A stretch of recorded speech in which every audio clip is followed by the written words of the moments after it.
ഞാൻ പൈസ അയച്ചു, എൻ്റെ ഫ്രണ്ടും പൈസ അയച്ചു. അപ്പം ഞാനും ആയിരം ബാത്റൂമിലോ, ഞാൻ അഡ്രസ്സ് തരാം, നിങ്ങൾ വീട്ടിലോട്ട് വാ, ഞാൻ തരാമെന്ന് പറഞ്ഞു. ഹായ്, UK എങ്ങനെ വന്നു, എങ്ങനെയാണ് ഏജൻസി ത്രൂ അപ്ലൈ ചെയ്തതാണോ, ഏതൊക്കെ യൂണിവേഴ്സിറ്റിയിൽ നമുക്ക് ഏതൊക്കെ കോഴ്സ് അപ്ലൈ ചെയ്യാം, ഇങ്ങനെയൊക്കെയുള്ള ഒരുപാട് ഇൻഫോർമേറ്റീവ് വീഡിയോസ് ഓൾറെഡി യൂട്യൂബിലുണ്ട്.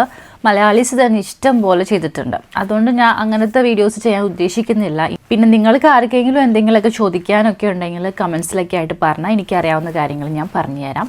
അറിയാത്ത കാര്യങ്ങൾ ഞാൻ ആരുടെയെങ്കിലും ചോദിച്ചിട്ട് ഞാൻ പറഞ്ഞുതരാം. UK എല്ലാവർക്കും അറിയാം ഏറ്റവും കൂടുതൽ സ്കാം നടക്കുന്നത് അക്കോമഡേഷൻ്റെ പേരിലാണെന്നുള്ളത്. അല്ലാതെ കുറേ സ്കാമുകളുണ്ട്, പക്ഷേ ഒരു മെയിൻ കാറ്റഗറി അക്കോമഡേഷൻ്റെ പേരിൽ സ്കാം നടക്കുന്നുണ്ട്.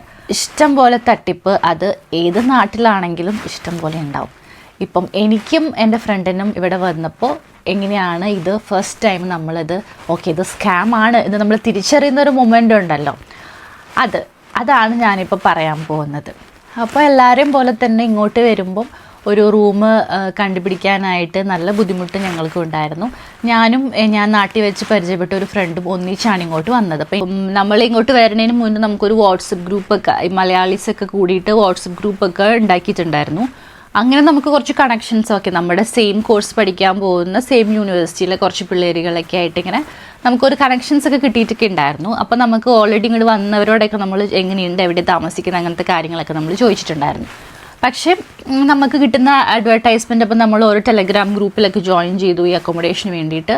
അതുപോലെ വാട്സപ്പിലൊക്കെ ഓരോ ഗ്രൂപ്പുകൾ അങ്ങനെ ഷെയർ ചെയ്തൊക്കെ നമ്മളതിനകത്ത് ചോദിക്കുന്നതൊക്കെ കാണുമ്പോൾ ചിലർ നമുക്ക് റിപ്ലൈ തരും. അല്ലാതെ എനിക്കാണ് മെസ്സേജ് അയച്ചിട്ടുണ്ടായിരുന്നു, എനിക്ക് ഇങ്ങോട്ട് വന്നൊരു കോണ്ടാക്റ്റ് ആയിരുന്നു, ഇന്നൊരു ലൊക്കേഷനിൽ റൂമുണ്ടെന്ന് പറഞ്ഞിട്ട്. അപ്പോൾ ഞാൻ ഇന്ന യൂണിവേഴ്സിറ്റിയാണ് പഠിക്കുന്നത്, എനിക്ക് ഇത്രയും ദൂരം ട്രാവലിംഗ് ഉണ്ടെന്ന് തോന്നുന്നു, പക്ഷേ എൻ്റെ ഫ്രണ്ട്സൊക്കെ ആ ഭാഗത്തുണ്ട്. ഫ്രണ്ട്സ് എന്ന് വെച്ചാൽ നമ്മളിപ്പോൾ ഓൾറെഡി നമ്മുടെ സെയിം ക്ലാസ്സിൽ പഠിക്കുന്ന അല്ലെങ്കിൽ സെയിം യൂണിവേഴ്സിറ്റിയിൽ പഠിക്കുന്ന കുട്ടികളാണെന്ന് നമുക്ക് അറിയുന്ന കുറച്ച് പേര് നമുക്ക് കോൺടാക്റ്റ് ഓൾറെഡി കിട്ടിയിട്ടുണ്ടായിരുന്നു. അപ്പോൾ അവരൊക്കെ പറയുന്ന ഓരോ ലൊക്കേഷൻ നമുക്ക് അറിയില്ല, ഇതൊക്കെ എവിടെയാണ്, എത്ര ദൂരെയാണെന്ന് നമ്മളിപ്പോൾ കാൽക്കുലേറ്റ് ചെയ്യുന്നില്ല, ഏകദേശം സ്ഥലത്തിൻ്റെ പേര് മാത്രമേ നമുക്ക് അറിയുന്നുള്ളൂ. അപ്പം അതൊക്കെ വെച്ചിട്ട് ഏകദേശം ആ ലൊക്കേഷനൊക്കെ കിട്ടാനൊക്കെ ആയിട്ട് ചോദിച്ചു. അപ്പോൾ നോക്കിയിട്ടൊക്കെ പറയാമെന്ന് പറഞ്ഞിട്ട് ഒരു 1-2 ദിവസത്തിനുള്ളിൽ എനിക്ക് റിപ്ലൈ തന്നു. എന്നിട്ട് റൂമൊക്കെ കാണിച്ച് തന്നു. 400-450 പൗണ്ട്സിൻ്റെ ഇടയിലുള്ളൊരു റെൻ്റാണെന്ന് പറഞ്ഞിട്ടുണ്ടായിരുന്നത്. അപ്പോൾ ഞാൻ ഓൾറെഡി അവിടെ എൻ്റെ സെയിം കോഴ്സ് പഠിക്കുന്ന അറിയുന്നവരോട് മെസ്സേജ് അയച്ചിട്ട് ചോദിച്ചു, ഇത്രയാണ് പറയുന്നത്, ഇത് ഓക്കെ ആണോ എന്ന് ചോദിച്ചപ്പോൾ അവർ പറഞ്ഞു ഞങ്ങൾ വന്നപ്പോഴും ഇത്രയൊക്കെ തന്നെ ആയിട്ടുണ്ടായിരുന്നു, അതുകൊണ്ട് അതൊരിക്കലും കൂടുതലാണെന്ന് പറയാൻ പറ്റില്ല, ആദ്യമായിട്ട് വരുമ്പോൾ അങ്ങനെയൊക്കെ തന്നെയാണ് ഞങ്ങൾക്കും കിട്ടിയിട്ടുള്ളത് എന്ന് പറഞ്ഞു. അപ്പോൾ ഓക്കെ, ഞാൻ വിചാരിച്ചു ഓക്കെ. നമ്മളെന്തായാലും ഓഫ് കോഴ്സ് നമ്മൾ റൂം ചോദിക്കും, ഫോട്ടോസ് ചോദിക്കും. അപ്പം നമ്മൾ ഫോട്ടോസൊക്കെ അയച്ചിരുന്നു, കാണാനൊക്കെ നല്ല അടിപൊളി റൂമും കാര്യങ്ങളൊക്കെ തന്നെയായിരുന്നു. അതായത് പുതിയ വീടാണ്, പുതിയ പെയിൻ്റാണ്, അങ്ങനെ ഗാർഡൻ ഉണ്ട്, കിച്ചൺ ഇത്ര ഉണ്ട്, ഇത്ര 2-3 വാഷ്റൂം ഉണ്ടെന്നൊക്കെ പറഞ്ഞിട്ട് നമുക്ക് ഫുൾ അടിപൊളി എന്ന് പറഞ്ഞാൽ നല്ല ലക്ഷറി ആയിട്ട് തോന്നുന്നൊരു വീട് തന്നെയായിരുന്നു. അപ്പോൾ പിന്നെ ഷെയറിങ് ആയതുകൊണ്ടാണ് ഇത്ര നിങ്ങൾക്ക് കുറവ് വരുന്നത്, അല്ലെങ്കിൽ പുതിയ വീടായതുകൊണ്ട് റെൻറ്റ് കൂടുതലായിരുന്നു വേണ്ടതെന്നൊക്കെ പറഞ്ഞു. അപ്പം നമ്മൾ സ്വാഭാവികമായി നമുക്കൊരു ഡൗട്ട് തോന്നുമല്ലോ, ഓഫ് കോഴ്സ് നമ്മൾ പേടിക്കണമല്ലോ, നമ്മൾ ഇത്ര അറിയാത്തൊരാൾക്ക് വേറെ നാട്ടിൽ നിൽക്കുന്ന ഒരാൾക്ക് പൈസ കൊടുക്കുമ്പോൾ നമ്മൾ പേടിക്കണം. അപ്പോൾ ഞാൻ എൻ്റെ ഫ്രണ്ടിൻ്റെ അടുത്ത് മെസ്സേജ് ഇട്ട് പറഞ്ഞു, ഇന്നതൊക്കെയാണ് ഡീറ്റെയിൽസ് പറഞ്ഞേക്കുന്നത്, നമുക്ക് എന്താ ചെയ്യണ്ടേ, അപ്പോൾ നമ്മൾ വെയിറ്റ് ചെയ്യാമല്ലേ എന്ന് പറഞ്ഞിരുന്നു. കാരണം നമുക്ക് ഒരാളെ വീട്ടിൽ അന്വേഷിപ്പിക്കുക എന്നുള്ളതും ഭയങ്കര ബുദ്ധിമുട്ടാണ്. കാരണം ഇവിടെ അറിയാം, വന്നവർ പരിചയമുള്ള ഫ്രണ്ട്സ് ആണെങ്കിൽ പോലും പാർട്ട് ടൈം ചെയ്യുന്ന, ക്ലാസ്സിൽ പോകുന്ന, എവിടെയാണ് എന്താണെന്ന് അറിയില്ല, നാട്ടിൽ കിടക്കുന്ന നമ്മൾ പറയുകയാണ് ഒന്ന് പോയി ആ റൂം കാണുമോ എന്ന് പറയുമ്പോൾ അവർക്ക് അതിനുള്ള സമയമില്ല. പക്ഷെ ഞങ്ങൾ ചോദിച്ചിട്ടുണ്ടായിരുന്നു, എൻ്റെ ഭാഗത്തു നിന്നായാലും എൻ്റെ ഫ്രണ്ടിൻ്റെ ഭാഗത്തു നിന്നായാലും നമ്മൾ ചോദിച്ചിട്ടൊക്കെ ഉണ്ടായിരുന്നു കുറേ പേരോട്. അപ്പം അങ്ങനെ കിട്ടിയിട്ടൊന്നും ഉണ്ടായിരുന്നില്ല. പിന്നെ കുറച്ച് ദിവസം കഴിഞ്ഞപ്പോൾ പുള്ളി പറഞ്ഞു ഇല്ല, ആ വീട് പോയി എന്ന് പറഞ്ഞു. അത് കഴിഞ്ഞിട്ട് പിന്നെയും ഒരു 1-2 ദിവസം കഴിഞ്ഞപ്പോൾ അതുപോലെ മെസ്സേജ് അയച്ചു, എന്നിട്ട് നല്ലൊരു പ്രോപ്പർട്ടിയാണ്, ഇത് നിങ്ങൾക്ക് കുഴപ്പമില്ല എന്ന് പറഞ്ഞിട്ട് അയച്ചു തന്നു. അത് പക്ഷേ ആദ്യം അയച്ചതിന് അത്രയും ഇല്ല, പക്ഷേ അത്യാവശ്യം നല്ല ഒരു റൂമും കാര്യങ്ങളൊക്കെ തന്നെയായിരുന്നു. കൊടുത്തപ്പോൾ നാട്ടിലെ അക്കൗണ്ടിൽ മതി എന്ന് പറഞ്ഞു. എന്നിട്ട് പറഞ്ഞു നമുക്കാണെങ്കിലും അതല്ലേ കുറച്ചും കൂടി നല്ലത്, പിന്നെ കൺവേർഷൻ ചാർജ് അതും ഇതൊക്കെ അന്വേഷിക്കാൻ നിൽക്കേണ്ടല്ലോ, നാട്ടിലത്തെ അക്കൗണ്ട് തന്നു, ഞാൻ പൈസ അയച്ചു, എൻ്റെ ഫ്രണ്ടും പൈസ അയച്ചു. അപ്പോൾ ഇത് നടക്കുന്നത് ഞങ്ങൾ ട്രാവൽ ചെയ്യുന്നതിന് ഒരു വീക്ക് സമയത്തിനുള്ളിലാണ് നടക്കുന്നത്. കാരണം ഞങ്ങൾക്ക് അത്രയായിട്ടും നമുക്ക് കിട്ടിയിട്ടുണ്ടായിരുന്നില്ല. നമ്മൾ വേറെ ആളുകളോട് റൂമുകൾ ഓരോന്ന് കിട്ടുമ്പം അത് വ്യൂവിങ്ങിന് പോകാനൊക്കെ പറഞ്ഞിരുന്നു. അതൊന്നും അത് നടക്കുന്ന കേസിലാണെന്ന് നമുക്ക് മനസ്സിലായി. അപ്പം രണ്ടുപേരും കുറേ അന്വേഷിച്ചു. എന്നിട്ട് എവിടെയും സെറ്റ് ആവാത്തതുകൊണ്ട് ഇനി ഒരാഴ്ചയുള്ളൂ, എന്തിനാ വെറുതെ റിസ്ക് എടുക്കണേന്നും പറഞ്ഞിട്ട് അവസാനം നമ്മൾ ഇതിന് പൈസ കൊടുക്കാമെന്ന് തീരുമാനിച്ചതായിരുന്നു. അങ്ങനെ ഇവർക്ക് പൈസ കൊടുത്തു. മലയാളിയുമാണ്. ആ ചേട്ടൻ ഫാമിലി ആയിട്ടാണ് ഇവിടെ താമസിക്കുന്നതെന്ന് പറഞ്ഞു. ഇത് കഴിഞ്ഞ് ഇങ്ങോട്ട് വരുന്നതിൻ്റെ തിരക്കിലാണല്ലോ നമുക്ക് എന്തൊക്കെ സാധനം മേടിക്കണം, നമ്മൾ ലിസ്റ്റ് ഉണ്ടാക്കുന്നു, അത് എത്തിയോ കിട്ടിയോ പാക്ക് ചെയ്യുന്നു, പിന്നെ വെയിറ്റ് കൂടുന്നു, പിന്നെ പുറത്തെടുക്കുന്നു, ഇങ്ങനെ കുറേ കലാപരിപാടികൾ നടക്കുകയാണല്ലോ ഈ ലാസ്റ്റ് ഒരു 3-4 ഡേയ്സിനകത്ത്. വരുന്നതിൻ്റെ 2 ദിവസം മുന്നാന്ന് തോന്നുന്നു പുള്ളി മെസ്സേജ് അയച്ചിട്ട് പറഞ്ഞു, നിങ്ങളുടെ ആ വീട് പോയി, അത് വേറെ ആൾക്ക് കൊടുത്തു എന്നാണ് പറയണേന്ന്. അപ്പോൾ നമ്മൾ ചോദിച്ചു, നമ്മൾ പൈസ തന്നതല്ലേ, പിന്നെ ഇങ്ങനെ അത് പോകുന്നേ? പുള്ളി എന്തൊക്കെയോ കുറേ ഉടായ്പകൾ പറഞ്ഞു. എനിക്ക് ആകെ കണ്ണിന്നും പുക വരുന്ന പോലത്തെ ഒരു ഫീല്. എന്ത് ചെയ്യണം, കാരണം ഞാനാണ് ഓക്കെ നമുക്ക് ലാസ്റ്റ് ആയില്ല, ഇനി വേറെ നോക്കണ്ട കൊടുക്കാം എന്ന് ഞാനാണ് ഈ ഫ്രണ്ടിനോട് പറഞ്ഞത്. അപ്പം നമ്മൾ രണ്ടുപേരും വഴിയാധാരമായല്ലോ എന്നുള്ളൊരു തോന്നലാണ് ആ സമയത്ത് വന്നത്. എന്നിട്ട് ഈ പുള്ളി പറഞ്ഞു, അത് അവരുടെ ലാൻഡ് ലോഡും ഏജൻറ്റും തമ്മിലുള്ള പ്രശ്നങ്ങളാണ്, നമുക്കതിലൊന്നും ചെയ്യാൻ പറ്റില്ല, അങ്ങനെ എന്തൊക്കെയോ കള്ളങ്ങൾ. എനിക്ക് വേറെ റൂം ആക്കി തന്നോളാന്ന് പറഞ്ഞു. ചിലപ്പോൾ പൈസ ഇതിനേക്കാളും കുറവിലായിരിക്കും കിട്ടാൻ പോകുന്നത്, അത് തിരിച്ച് തന്നോളാന്ന് പറഞ്ഞു. അതല്ലാന്നുണ്ടെങ്കിൽ നിങ്ങൾക്ക് വേറെ എയർപോർട്ട് പിക്കപ്പ് ഒന്നും ഇല്ലാത്തതുകൊണ്ട് ഞാൻ തന്നെ പിക്കപ്പ് ചെയ്തോളാം, അതിലേക്ക് ആ പൈസ അഡ്ജസ്റ്റ് ചെയ്ത് പോവാമെന്നൊക്കെ പറഞ്ഞു. നമുക്ക് വേറെ ഒരു വഴിയില്ലാത്തതുകൊണ്ടും വീട്ടുകാരുടെ അടുത്ത് അച്ഛ അമ്മേ നമുക്ക് നാളെ പോകാൻ റൂമില്ല എന്ന് പറയാനുള്ളൊരു സ്പേസ് അവിടെ ഇല്ലാത്തത് കൊണ്ടും ചേട്ടൻ വേറെ റൂം സെറ്റാക്കി താ, ഞങ്ങൾ വരുമ്പോഴത്തേനും ചേട്ടനെ ട്രസ്റ്റ് ചെയ്തിട്ടാണല്ലോ വരുന്നത്, അപ്പോൾ ചേട്ടനെന്നെ ആക്കിത്താ കുഴപ്പമില്ല എന്ന് പറഞ്ഞു. എന്നിട്ട് തലേ ദിവസം വേറെ പിക്ചർ അയച്ചു തന്നു. ഇവിടെയാണ് നിങ്ങൾ താമസിക്കാൻ പോണത്, ഇത് ഒരു ഏഷ്യൻ ഫാമിലിയാണ്, അവരുടെ ഒരു മകളുടെ വീടാണ്, എനിക്കറിയാവുന്നൊരു ഫാമിലി, അവരുടെ മകളുടെ വീടാണ്, ഇവിടെ നിന്നോ എന്നൊക്കെയാണ് പറഞ്ഞത്. എന്നിട്ട് നമ്മുടെ വിചാരം ഇങ്ങോട്ടാണ് പോകുന്നതെന്നാ. അവിടെ വന്നിട്ട് എയർപോർട്ടിലിരിക്കുവാണേ.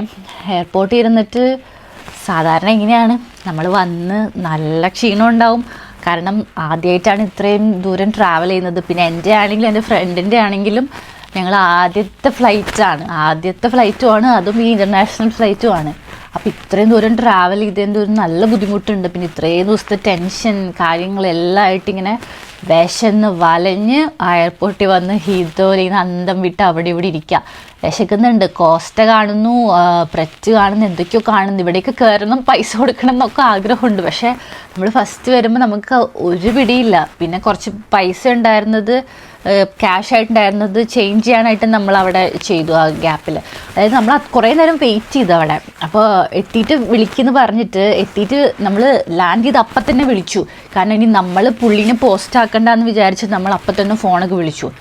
അപ്പോൾ പുള്ളി പറഞ്ഞു, ഞാൻ ബ്ലോക്കിൽ പെട്ട് നിൽക്കുവാണ്, ഒരു മണിക്കൂർ കഴിയുമ്പോൾ എത്തുമെന്ന് പറഞ്ഞു. ഞങ്ങളോട് 1 മണിക്കൂറോ? നമുക്ക് അന്നേരം എന്ന് വെച്ചാൽ എങ്ങനെയെങ്കിലും എവിടെയെങ്കിലും ഒന്ന് പോയി കിടന്നാൽ മതി എന്നുള്ളൊരവസ്ഥയിലാണ് നമ്മൾ പോണത്. ഇവിടുന്ന് ഫ്ലൈറ്റിൽ നിന്ന് തന്നെ ഒരു കുട്ടീനെ പരിചയപ്പെട്ടിട്ടുണ്ടായിരുന്നു, ഒരു മലയാളി കൊച്ചിനെ. അപ്പോൾ ആ കുട്ടിക്ക് മാഞ്ചസ്റ്ററിലേക്ക് എങ്ങാണ്ട് പോകണ്ടായിരുന്നു. അപ്പോൾ ആ കുട്ടി അതുപോലെ ആരോ വെയിറ്റ് ചെയ്തിട്ടിരിക്കുകയാണ്, ഫ്രണ്ട്സിനെ ആരോ. അപ്പം ആ കുട്ടീൻ്റെ കയ്യിൽ ഭാഗ്യത്തിന് ബ്രെഡും ജാമും എന്തൊക്കെയോ ഉണ്ടായിരുന്നു, അത് കഴിച്ചു. അതാണെങ്കിൽ ആ കുട്ടിക്ക് കഴിക്കാനുള്ളത്, അതായത് 2-3 എണ്ണം കാണും, അതാണ് ഞങ്ങൾ 3 പേരും കൂടെ കഴിച്ചത്. എന്നിട്ട് ഇങ്ങനെ വായും പൊളിച്ചിരിക്കുക. ഇമോഷണലി നമ്മളിങ്ങനെ വിങ്ങിപ്പൊടാറായിട്ട് നിൽക്കേണ്ട ആവശ്യം. വീട്ടിൽ നിന്ന് ഇത്രയും ദൂരം മാറി വേറെ സ്ഥലത്ത് എത്തി, പക്ഷെ എത്തി സേഫാണ് എന്ന് വിരിച്ച് പറയാനുള്ളൊരു ഇതുണ്ടാവില്ല, ഒരു ആഗ്രഹം ഉണ്ടാവില്ല നമുക്ക്. കാരണം വീട്ടിലിരിക്കുന്നവരാണെങ്കിൽ ഇതല്ലേ വെയിറ്റ് ചെയ്തുകൊണ്ടിരിക്കുന്നത്. അവിടെ നിന്ന് കയറി പോകുന്നവർ അവിടെ സേഫായിട്ട് എത്തിയോ എന്നുള്ളത് അറിയിക്കേണ്ടത് നമ്മൾ ഉത്തരവാദിത്തം. പക്ഷെ നമ്മൾ എയർപോർട്ടിൽ എത്തി, അപ്പോൾ വീട്ടിൽ പോകണില്ലേ, അയാൾ വന്നില്ലേ? അപ്പം ഇല്ല, വന്നിട്ടില്ല, വെയിറ്റ് ചെയ്യണം. 1 മണിക്കൂർ കഴിഞ്ഞു, 1.5 മണിക്കൂർ കഴിഞ്ഞു. അപ്പം ഞങ്ങൾ വീണ്ടും ഞാനും ഫ്രണ്ടും കൂടി ഇരുന്നു. ഇനിയിപ്പോൾ നമ്മൾ പറ്റിച്ചതാണോ, നമ്മുടെ പൈസയൊക്കെ പോയോ, ഇനിയിപ്പോൾ അയാൾ വരില്ലേ? അപ്പോൾ ഇടയ്ക്ക് നമ്മൾ വിളിച്ചപ്പോൾ ഫോൺ എടുത്തൂല്ല. അപ്പം കഴിഞ്ഞു കഥ. ഇനി നമ്മൾ വിളിച്ചാൽ ഫോൺ എടുക്കില്ല, നമ്മളൊന്ന് റോട്ടിൽ കിടക്കേണ്ടി വരും. ഇനി ആരെയാ വിളിക്കുക, എന്താ ചെയ്യുക, വീട്ടുകാരോട് പറയാൻ പറ്റുമോ? ഇങ്ങനെ കുറേ ചിന്തകൾ ഇങ്ങനെ മനസ്സിൽ കൂടെ ഇങ്ങനെ പാഞ്ഞ് പൊയ്ക്കൊണ്ടിരിക്കുക. അങ്ങനെ ഒരു 1.5 മണിക്കൂറേക്കും കഴിഞ്ഞപ്പോൾ പുള്ളി ഇങ്ങനെ വിളിച്ചിട്ട് പറഞ്ഞു, ഇപ്പം എത്തും 10 മിനിറ്റ് എന്ന് പറഞ്ഞു. അപ്പം ഞങ്ങൾക്കൊരു പ്രതീക്ഷയായി, എത്തും എന്നുള്ളൊരു പ്രതീക്ഷയായി. അത് കഴിഞ്ഞിട്ട് ഞങ്ങളിങ്ങനെ അയാൾ വരുന്നവരെ വെയിറ്റ് ചെയ്ത് അവസാനം വന്നു. നമ്മൾ വീട്ടിൽ കൊണ്ടുപോയി. വീട്ടിൽ കൊണ്ടുപോയപ്പോൾ ആദ്യം കാണിച്ച വീടെല്ലാം നമുക്കറിയാം. പിന്നെ തലേദിവസം വേറൊരു വീട് കാണിച്ചു, അതുമല്ല വേറൊരു വീട്ടിലായിരുന്നു. എന്നിട്ട് ഞങ്ങളോട് പോകുന്ന വഴിക്ക് പറഞ്ഞു ഒരു ലാൻഡ് ലോഡ് മാത്രമേ ഉള്ളൂ ആ വീട്ടിലെന്ന് പറഞ്ഞു. അപ്പോൾ ഞാൻ ലാൻഡ് ലോഡ് മാത്രമേ ഉള്ളൂ വീട്, ഓക്കെ. അവിടെ ചെന്നപ്പോൾ ലാൻഡ് ലോഡ് ഉണ്ട്. ലാൻഡ് ലോഡിൻ്റെ മകന് വയ്യാത്തതാ. അവർ താഴത്തെ റൂമിൽ, ലിവിങ് റൂം, വലിയൊരു റൂമിൽ അവർ താഴെ മൊത്തം അവരാണ്. കുഴപ്പമില്ല, നമുക്കിപ്പോൾ അവർ ആരൊക്കെ ഉണ്ടെന്നുള്ളത് നമുക്ക് മൈൻഡ്, നമുക്ക് കിടന്നുറങ്ങാൻ സ്ഥലം മതി, ഓക്കെ. അത് കഴിഞ്ഞ് നമ്മൾ ഫസ്റ്റ് ഫ്ലോറിൽ കൊണ്ടുപോയി. റൂമുണ്ട്, 2 ബെഡുണ്ട്, കാര്യങ്ങളുണ്ട്. നമ്മൾ സാധനങ്ങളൊക്കെ വെച്ചു, പെട്ടെന്ന് തന്നെ ചേഞ്ച് ചെയ്തു. വെച്ചാൽ പെട്ടെന്ന് തന്നെ നമുക്ക് എന്തെങ്കിലും ഒന്നും കഴിക്കണം എന്തെങ്കിലുമൊക്കെ തോന്നണം, പെട്ടെന്ന് തന്നെ ചേഞ്ച് ചെയ്തു. കുറച്ച് വെള്ളമൊക്കെ കുടിച്ച് അവിടെ ഇരുന്നു. അപ്പോൾ തന്നെ ഇയാൾ താഴെപ്പോൾ ലാൻഡ്ലോഡിനെ കൊന്തൊക്കെയോ സംസാരമായിരുന്നു. അപ്പോൾ ഞങ്ങളോട് പറഞ്ഞു ഈ റൂമല്ല നിങ്ങൾക്ക് മുകളിലെ റൂമാണെന്ന് പറഞ്ഞു. അപ്പം ഞങ്ങൾ വീണ്ടും മുകളിലേക്ക് പോയി. മുകളിലേക്ക് പോയപ്പോൾ അവിടെ വേറെ ഫാമിലി ഉണ്ട്, മലയാളീസ് കപ്പിളുണ്ട് അപ്പുറത്തെ റൂമിൽ. അപ്പം ഞങ്ങൾ ഓക്കെ, ഭാഗ്യം രക്ഷപ്പെട്ടു വെച്ചു. പിന്നെ ഈ വീടിൻ്റെ തന്നെ ഇപ്പോൾ ബാക്ക് യാർഡിലായിട്ടൊരു റൂമുണ്ട്, അവിടെയും വേറെ ഒരു മലയാളി ഫാമിലി ഉണ്ട്. അപ്പോൾ ഞങ്ങൾ ചോദിച്ചേ ഇയാളല്ലേ പറഞ്ഞേ ലാൻഡ് ലോഡ് മാത്രമേ ഉള്ളൂ. അപ്പം ഞങ്ങൾ എന്തിനാ അയാൾ പിന്നെ കള്ളം പറയുന്നേ? നമ്മളോട് സത്യം പറഞ്ഞുകൊണ്ട് ഇപ്പോൾ ഒന്നും നഷ്ടപ്പെടാനില്ലല്ലോ. അത് ഞാൻ ആലോചിച്ചത്. ഇപ്പം നമ്മളോട് ഇപ്പോൾ പോകുന്ന വഴിക്ക് പറയാണ് നിങ്ങൾ പോകുന്ന വഴിക്ക് മലയാളീസ് ഉണ്ട് കേട്ടോ എന്ന് പറഞ്ഞാൽ നമുക്ക് അത്രയും ആ സമയത്ത് കംഫർട്ടും ആ സമയത്ത് നമ്മൾ എന്താ പറയുക നമുക്ക് ആശ്വാസമാവുള്ളൂ നമ്മൾ പറയുമ്പോൾ, അല്ലേ? അപ്പോൾ ഞാൻ ചോദിച്ചാൽ ഇയാൾ എന്തിനാ പിന്നെ ഇയാൾക്ക് തന്നെ ഒരു ക്ലാരിറ്റി ഇല്ലാത്ത പോലെയാണ് ഞങ്ങൾ സംസാരിച്ചുകൊണ്ടിരിക്കുന്നത്. എനിക്ക് തോന്നുന്നു ചിലപ്പോൾ ആ വരുന്ന വഴിക്കായിരിക്കും അയാൾ സംസാരിച്ചിട്ട് ഞങ്ങളവിടെ ആക്കിയതെന്ന് തന്നെ തോന്നുന്നു. ലൈക്ക് ലാൻഡ് ലോഡിനോട് അപ്പോഴായിരിക്കും സംസാരിച്ചിട്ട് സെറ്റാക്കിയതെന്ന് തോന്നുന്നു. അല്ലെങ്കിൽ പിന്നെ ഇങ്ങനെയൊക്കെ പറയൂ. അത് കഴിഞ്ഞിട്ട് സെക്കൻഡ് ഫ്ലോറിലാണെന്നും പറഞ്ഞിട്ട് അവിടെ കാണിച്ചു. അത് കാണിച്ചപ്പോൾ ഒരു സിംഗിൾ റൂം, ഒരാൾക്ക് കിടക്കാനുള്ള ബെഡ്, ഞങ്ങളുടെ 6 പെട്ടി, അതായത് ഒരാളുടെ 3 വീതം വെച്ച് കഴിഞ്ഞാൽ ആ റൂമിൽ വേറെ സ്ഥലമില്ല. അപ്പം ഞങ്ങൾ ജീവനകത്ത് എങ്ങനെ 2 പേര് കിടക്കുന്നത്? അപ്പോൾ പറഞ്ഞു നമുക്ക് വഴി ഉണ്ടാക്കാം എന്ന് പറഞ്ഞു. എന്നിട്ട് 2 ദിവസം താഴത്തെ റൂമിൽ കിടന്നില്ല. ഒരു ദിവസം താഴത്തെ റൂമിൽ കിടന്നു, 2 ബെഡൽ റൂമിൽ. എന്നിട്ട് അടുത്ത ദിവസം ഈ മുകളിലത്തെ റൂമിലേക്ക് മാറേണ്ടി വന്നു. കൈക്കൊരു ഫ്രാക്ചർ പറ്റിയിട്ട് എനിക്കൊരു കയ്യിലിടാൻ ഒരു പ്ലാസ്റ്റർ പോലത്തെ ഒരു സംഭവം ഉണ്ടായിരുന്നു. ഞാൻ വരുന്നതിൻ്റെ തലേദിവസം ഞാൻ വീട്ടിൽ വീണിട്ടുണ്ടായിരുന്നു, കുത്തി വീണിട്ടുണ്ടായിരുന്നു. അപ്പം ആ വൂണ്ടും വെച്ചിട്ടാണ് ഞാൻ ട്രാവൽ ചെയ്തിട്ടുണ്ടായിരുന്നത്. എനിക്ക് ഫിസിയോ ഒക്കെ ചെയ്യാനായിട്ടൊക്കെ ഡോക്ടർ പറഞ്ഞതിനകത്ത് തലയസാണെന്ന് ഓർക്കണം. അപ്പോൾ നമുക്ക് അറിയാം നമ്മളെ എല്ലാ സ്ട്രെസ്സിൻ്റെ ഇടയിൽ കൂടെ ഈ കാലിന് ഇതും പറ്റിയപ്പം ഞാൻ ഫുള്ളി പോയി കിടക്കുമായിരുന്നു. അപ്പോൾ എനിക്ക് കാലിലിടാനായിട്ട് ഇങ്ങനെ ഒരു സ്ട്രെച്ച്, ഇത്ര ലെങ്ത്തുള്ള സ്ട്രെച്ച്, അത് കാല് അനക്കാതെ വയ്ക്കാനുള്ള ഒരു സ്ട്രെച്ച് ചെയ്ത് ഇങ്ങനെ പൂട്ടി വയ്ക്കാൻ, എന്താ പറയുക, സ്ട്രാപ്പൊക്കെ ഉള്ള കാലും വീഴുന്ന മുട്ടിനിടുന്ന ഒരു ഇതൊക്കെ ആയിട്ടിട്ടാണ് ഞാൻ വന്നത്. അപ്പോൾ എനിക്ക് എന്തായാലും താഴെ കിടക്കാൻ പറ്റില്ലായിരുന്നു. അപ്പം ഞാൻ പക്ഷെ ചോദിക്കുന്നതിന് മുന്നേ തന്നെ എൻ്റെ കൂടെയുള്ള ഫ്രണ്ട് പറഞ്ഞു മുകളിൽ കിടന്നു എന്ന് പറഞ്ഞു. പക്ഷെ ബെഡ് എന്ന് പറയുന്നത് ഭയങ്കര ഹൈറ്റ് വ്യത്യാസമൊന്നുമില്ല. അപ്പം ഞാനിവിടെ കിടക്കുകയാണെങ്കിൽ എൻ്റെ ഫ്രണ്ട് ഇവിടെ കിടക്കുന്നു വെച്ചാൽ നമുക്ക് ഭയങ്കര നാട്ടിലത്തെ പോലെ ഇത്ര വ്യത്യാസം നമുക്ക് ബെഡും തമ്മിലില്ല, ഇത്ര വ്യത്യാസമേ ഉള്ളൂ. അപ്പം പക്ഷെ അവൾ താഴെ കിടന്നോളാം എന്ന് പറഞ്ഞിട്ട് നമുക്ക് വേറെ ബെഡ് തന്നു. അപ്പോൾ ആ ബെഡ് എടുത്തിട്ട് നമ്മൾ താഴെ വെച്ചിട്ട് പെട്ടി വയ്ക്കണമല്ലോ. അപ്പം പെട്ടി ബെഡിൻ്റെ അടിയിൽ വയ്ക്കാനുള്ള ഗ്യാപ്പിൽ 2 വെച്ചു. ബാക്കിയുള്ള പെട്ടി എവിടെ വെച്ചു എന്ന് വെച്ചാൽ, ബാക്കിയുള്ള പെട്ടി ലാൻഡ് ലോഡ് പറഞ്ഞു ബാത്റൂമിൽ വെക്കാമെന്ന്. അപ്പം ഞാനും ആരും ബാത്റൂമിലോ? അപ്പം നമ്മളെ ബാത്റൂമിൽ കൊണ്ടുപോയി. ബാത്റൂം പക്ഷേ വിശാലമായ ഒരു ബാത്റൂമായിരുന്നു. അതായത് ശരിക്കും ഈ വെറ്റ് ഏരിയ ഡ്രൈ ഏരിയ പാർട്ടീഷനിൽ ഡ്രൈ ഏരിയ അത്രയും നല്ല അടിപൊളിയായിരുന്നു. അതിങ്ങനെ കുറേ സ്കിൻ കെയർ, ഹെയർ കെയർ പ്രൊഡക്ട്സും, നല്ല വയസ്സുള്ള ആളാണ് എന്നാലും കുറേ മാറ്റ്, കുറേ പൂച്ചട്ടി, അങ്ങനെ എന്തൊക്കെയോ സാധനങ്ങൾ ആ ഡ്രൈ ഏരിയയിലുണ്ടായിരുന്നു. അപ്പോൾ അവിടെയാണ് ഞങ്ങളുടെ ലഗേജ്, ഞങ്ങളുടെ പെട്ടി കൊണ്ടുവച്ചത്. അതെന്നിട്ട് പിറ്റേ ദിവസമൊക്കെ ഈ എന്താ പറയുക മുളക് പൊടിയും മല്ലിപ്പൊടിയൊക്കെ എടുക്കണമല്ലോ ഇതിനകത്തുനിന്ന്.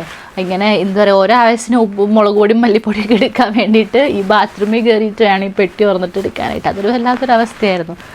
അത് ബാത്റൂം ആണല്ലോ എന്നാലോചിക്കുമ്പോൾ ഒരു ബുദ്ധിമുട്ടുണ്ട് ഇപ്പോൾ ആലോചിക്കുമ്പോൾ. പക്ഷേ അത് വേറെ സ്ഥലം ആ വീട്ടിലുണ്ടായിരുന്നില്ല. എയർപോർട്ട് പിക്കപ്പിൻ്റെ പൈസയും കൂടി ഇതിൽ കണക്കാക്കിയിട്ട് വേണമല്ലോ. അപ്പോൾ ഡെപ്പോസിറ്റും റെൻറ്റും കൊടുത്തിട്ട് എയർപോർട്ടിന് പിക്കപ്പിൻ്റെ പൈസയും നമ്മൾ കുറച്ച് കഴിഞ്ഞാൽ നമുക്ക് ഇങ്ങോട്ട് തിരിച്ച് പൈസ കിട്ടണമായിരുന്നു. നമ്മൾ ആദ്യമായിട്ട് വരുമ്പോൾ നമ്മുടെ കയ്യിൽ പൈസ ഇല്ല, അപ്പോൾ എത്രയും പെട്ടെന്ന് അത് തിരിച്ച് തരാനല്ലേ അവർ നോക്കേണ്ടത്. പക്ഷേ ആ പുള്ളിയുടെ അടുത്ത് നമ്മൾ വിളിച്ച് മെസ്സേജ് അയച്ചാണ് നമ്മളത് തിരിച്ച് മേടിച്ചത്. അത് ഇതുപോലെ ഞങ്ങളുടെ ലാൻഡ് ലോഡ് നല്ലതായിരുന്നു. അപ്പോൾ പുള്ളിക്കാരത്തിയോട് സംസാരിച്ചപ്പോഴാണ് പുള്ളിക്കാരും ഇത്രയും പൈസയൊക്കെ കൊടുത്തിട്ടുണ്ട് പുള്ളിക്ക് എന്ന് അറിഞ്ഞപ്പോഴാണ് പുള്ളിക്കാരും വിളിച്ച് ചോദിച്ചു, എനിക്ക് ഡെപ്പോസിറ്റ് ഇത്രയല്ലേ തന്നിട്ടുള്ളൂ, അപ്പോൾ ആ കുട്ടികളുടെ പൈസ എന്താ തിരിച്ചു കൊടുക്കാത്ത എന്ന് ചോദിച്ചു. അതിന് ശേഷം ഞങ്ങൾ ഇയാളിനെ പിന്നെയും കോണ്ടാക്ട് ചെയ്തപ്പോൾ, അതായത് ഇപ്പോൾ വന്നിട്ട് ഒരാഴ്ചയൊക്കെ കഴിഞ്ഞു. അപ്പോൾ പുള്ളി പറഞ്ഞു, എൻ്റെ കാറ് ആക്സിഡൻ്റായി, അതുകൊണ്ടാണ് എനിക്ക് വന്നിട്ട് തരാൻ പറ്റാത്തത്, അക്കൗണ്ട് ട്രാൻസ്ഫർ ചെയ്യാൻ കുറച്ച് ബുദ്ധിമുട്ടുണ്ട്, പിന്നെ നിങ്ങൾക്ക് ബാങ്ക് അക്കൗണ്ട് ആയിട്ടില്ലല്ലോ അങ്ങനെ പറഞ്ഞു. അപ്പോൾ ഞങ്ങൾ പറഞ്ഞു, ഇല്ല, ഇപ്പോൾ വന്നപ്പോൾ തന്നെ ആരും ബാങ്ക് അക്കൗണ്ട് നമുക്ക് എടുത്ത് തരാനിരിക്കുമെന്നല്ല ഇവിടെ, അതിപ്പോൾ എല്ലാവർക്കും അറിയാം. അപ്പോൾ ഞങ്ങൾ പറഞ്ഞു, ഇല്ല, ഞങ്ങളുടെ ലാൻഡ് ലോഡിൻ്റെ കയ്യിൽ ഇട്ട് കൊടുത്താൽ മതി, ഞങ്ങൾ മേടിച്ചോളാം. പറഞ്ഞപ്പോൾ ഇല്ല അത് ശരിയാവില്ലെന്ന് പറഞ്ഞിട്ട് പുള്ളി സമ്മതിക്കുന്നില്ല. അപ്പോൾ ഞങ്ങൾ പറഞ്ഞു, ഇല്ല ചേട്ടൻ ക്യാഷ് ആയിട്ടാണെങ്കിൽ ക്യാഷ് ആയിട്ട് തന്നാൽ മതി എന്ന് പറഞ്ഞു. എന്നാൽ വീട്ടിലേക്ക് വാ, എനിക്ക് കാറ് എന്തോ പ്രശ്നമുള്ളതുകൊണ്ട് വരാൻ പറ്റില്ല, അതുകൊണ്ട് ഞാൻ അഡ്രസ്സ് തരാം, നിങ്ങൾ വീട്ടിലോട്ട് വാ, ഞാൻ തരാമെന്ന് പറഞ്ഞു. വീട്ടിലോട്ട് വാ എന്ന് പറഞ്ഞപ്പോൾ ഞങ്ങൾക്കൊന്നും തോന്നിയില്ല. പക്ഷെ പിന്നീട് ആലോചിച്ചപ്പോൾ ഒരു വൈകുന്നേരം ഒരു 6-7 മണി നേരത്ത് പുള്ളി ഞങ്ങളെ വീട്ടിലേക്ക് വിളിച്ചിട്ട് ആ പൈസ ഞങ്ങൾ പുള്ളിയുടെ വീട്ടിൽ പോയിട്ട് കളക്ട് ചെയ്യേണ്ട ഒരു ആവശ്യം ഉണ്ടോ? ഇല്ലല്ലോ. പുള്ളിയുടെ റെസ്പോൺസിബിലിറ്റി അല്ലേ പുള്ളി തരേണ്ടതെന്നുള്ളത്.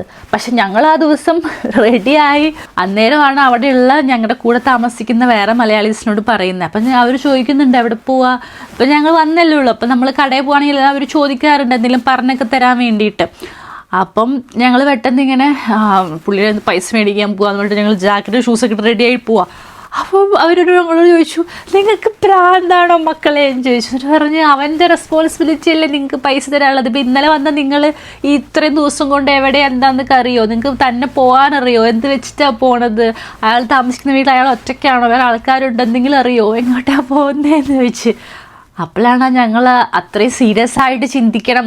കാരണം നമുക്ക് അന്നേരം അത്രയൊന്നും നമ്മൾ ചിന്തിക്കുന്നില്ല, നമുക്ക് അന്നേരം നഷ്ടമാവരുത്, നമ്മൾ ഇത്രയൊക്കെ എന്തായാലും പറ്റിക്കപ്പെട്ടു, ഇനിയും പറ്റിക്കപ്പെടാൻ പറ്റില്ല, അതുകൊണ്ട് എങ്ങനെയുള്ള കളക്ട് ചെയ്യണം എന്നുള്ളൊരു ഇത് മാത്രമേ നമ്മൾ അന്നേരം ആലോചിച്ചിട്ടുണ്ടായിരുന്നുള്ളൂ. എന്നിട്ട് ലാൻഡ് ലോഡ് ഇടപെട്ടു, നിങ്ങൾ വിളിക്കേണ്ട, ലാൻഡ് ലോഡ് എന്ന് പറയുന്നൊരു ഏഷ്യൻ തന്നെയാണ്, പാകിസ്ഥാനി ഫാമിലി ആയിരുന്നു പുള്ളിക്കാരി. സംസാരിച്ചതിന് ശേഷമാണ് ഞങ്ങൾക്ക് ആ പൈസ കിട്ടിയത്. ഇത് ഒരുപാട് പൈസ ഒന്നും ഇല്ല, പക്ഷേ ആ സമയത്ത് 100 പൗണ്ട് 200 പൗണ്ട് എന്നൊക്കെ പറഞ്ഞാൽ അത്യാവശ്യം വിലപ്പെട്ടതാണ്. അങ്ങനെ അപ്പോൾ ഇതെന്ന് പറയുന്നത് ഞങ്ങളുടെ വെരി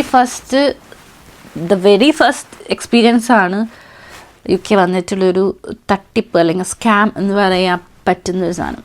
അതിന് ശേഷവും അക്കോമഡേഷൻ്റെ കാര്യങ്ങളിൽ പലതരത്തിലുള്ള സ്കാമുകൾ കണ്ടിട്ടുണ്ട്.